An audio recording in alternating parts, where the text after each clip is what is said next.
3 signs you are grieving a narcissistic relationship without realising. All too often, we don't realise the impact our relationship has had on us, or how unhealthy or narcissistic or abusive it has been, until we are going through the healing process and the grief process.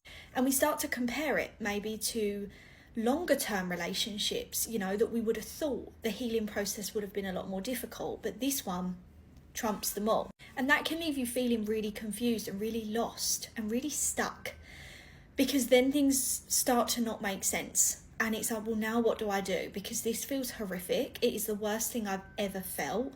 The pain, the overwhelm, the cravings, the overthinking.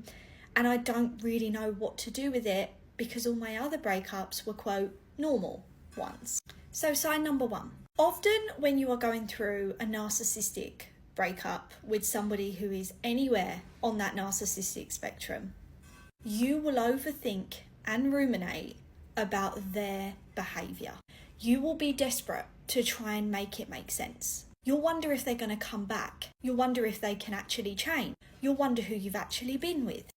You will feel completely stuck in the past, going over and over and over things they have done, things they have said, and you will be trying to work out how a human being can behave in this way, and it will make 0 sense to you, because your brain just doesn't work in the way theirs does. And this keeps you stuck on a chapter of healing, making it feel impossible to get to the next ones and actually start to feel better. Number 2, you will still absolutely idolise a person who treated you in a horrific way, whether it was any level of abuse, manipulation, toxic, unhealthy behaviours towards you, yet you will have them on a pedestal. Chances are this person idolised you at some point in this relationship, probably at the beginning.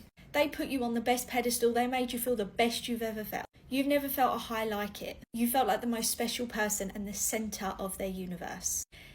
And at some point you come crashing down off of that, because when they chose to kick that pedestal out from underneath you, you come crashing and landed flat on your face.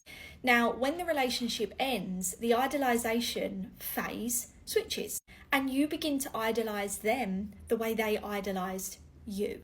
Only the difference being is that you're idolising them from a place of cognitive dissonance. You are idolising them from a place of the brain not wanting to chemically detach from this person because of the inconsistencies chemically and how addictive that can be.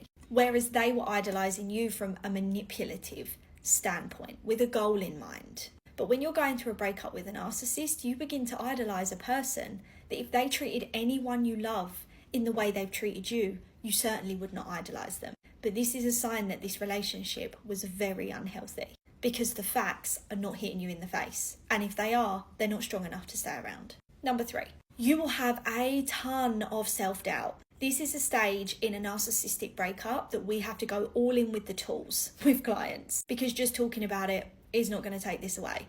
But you will doubt every little moment, thought, feeling, behaviour, memory, etc. You may question if these things were real. You may question if you overreacted. You may question if you were the problem.